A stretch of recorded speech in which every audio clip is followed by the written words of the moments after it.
गोविंद इलाके में रहने वाली रिटायर्ड महिला प्रिंसिपल बैंक अधिकारी की सूझबूझ से डिजिटल अरेस्ट की शिकायत होने से बच गई। 27 मई को 80 साल की बुजुर्ग को एक महिला का कॉल आया।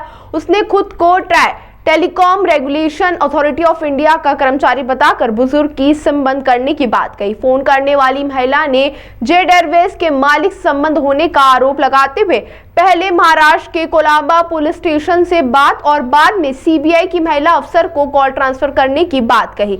बाद में अकाउंट में रुपए डलवाने के लिए कहा। घबराकर बुजुर्ग महिला बैंक में अपनी एफडी तोड़वाने पहुंची। यहां पर महिला बैंक अधिकारी ने सारी बात समझने के बाद क्राइम ब्रांच को मामले की जानकारी दी। क्राइम ब्रांच के अधिकारी ने बुजुर्ग महिला से बात कर उनका मोबाइल स्विच ऑफ करवा दिया। 2 दिन तक क्राइम ब्रांच इस मामले में महिला से संपर्क में रही। रविवार को एडिशनल डीसीपी ने खुद महिला के घर जाकर बात की। पीड़िता के पति भी एलआईसी में मैनेजर रहे हैं। एडिशनल डीसीपी राजेश धंडोतिया ने बताया कि 27 मई की सुबह सेंट्रल स्कूल के रिटायर्ड प्रिंसिपल नंदनी चिपरुड़कर को एक फर्जी कॉल आया। कॉल करने वाली महिला ने खुद को ट्राई के अधिकारी बताते हुए उनकी सिम बंद करने की बात कही।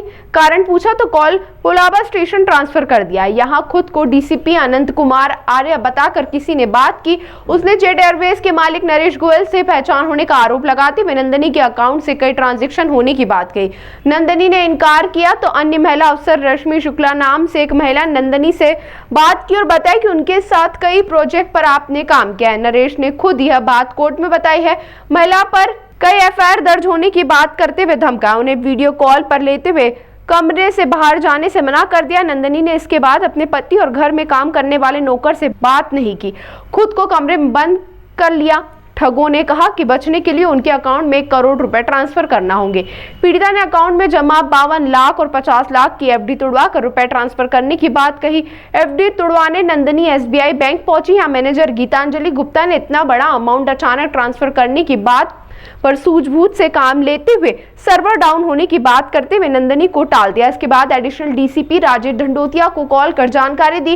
राजेश धंडोतिया ने महिला के परिवार के लोगों से संपर्क किया तो पता चला कि इंदौर में उनके रिश्तेदार दीपक रहते हैं, वहीं बेटा यूएसए में है। दीपक ने जब नंदनी से बात की तो उन्होंने पर्सनल काम के लिए रुपए निकालने की बात कही। बाद में राजेश धंडोतिया ने मोबाइल पर बात कर नंदनी को 2 दिन अपना मोबाइल बंद करने के लिए कहा, लेकिन रविवार को मोबाइल स्विच ऑन करने पर फिर से कॉल आने लगे। इसके बाद एडिशनल डीसीपी रविवार को उनके घर पहुंचे और उन्हें समझाया कि डिजिटल अरेस्ट जैसी कोई चीज नहीं होती है। दंपत्ति की उम्र को देखते हुए घर पर ही एफआईआर दर्ज की गई। क्राइम ब्रांच की साइबर टीम अब उन नंबरों की जानकारी निकाल रही जिनसे बुजुर्ग महिला को कॉल आए थे। फोन पे मुझे बताया गया कि मेरे अगेंस्ट बहुत सारी एफआईआर्स हैं और नरेश गोयल नाम के व्यक्ति से मेरी मुलाकात थी और मैं उनके साथ उनके प्रोजेक्ट में काम कर रही थी।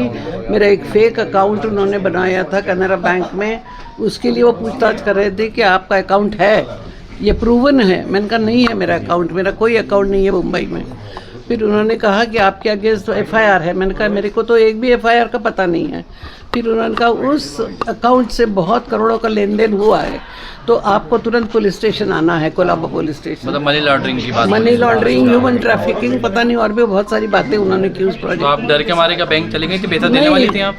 हाँ, दूसरे दिन में तो पैसा देने चली गई थी और इन लोगों को सबको मैंने मना कर दिया कि कोई बात नहीं करेगा। इवन मेरे बेटे ने मेरे को इतना बोला नहीं देना किसी को, तो भी उनको भी मैंने बात करी थी। अच्छा, वीडियो कॉल पे कितने लोग आते थे आपके सामने? एक व्यक्ति सिर्फ। अधिकारी बन के आते थे? अधिकारी, हाँ, सारे अधिकारी, और वो भी पुलिस ऑफिसर करके कोई तो भी एक बुत बना खड़ा बैठा रहता था। उन्होंने मेरे को धमका के रखा था ना, बताएंगे तो इन लोगों को सबको, आपके बेटों को, बच्चे को, सबको यहाँ पे बुलवाएंगे, फिर आप कुछ नहीं कर पाओगे। वो बार बार कह रहा था आप मेरी माँ जैसी हैं, मैं आपको बचाऊंगा। उस समय मेरे ध्यान में नहीं आया कि मेरी इतनी एफआईआर होने के बाद ये मुझसे इतना मीठा क्यों बोल रहा है। मुझे बार बार ये लग रहा था कि ये मुझे बचाने की कोशिश क्यों कर रहा है।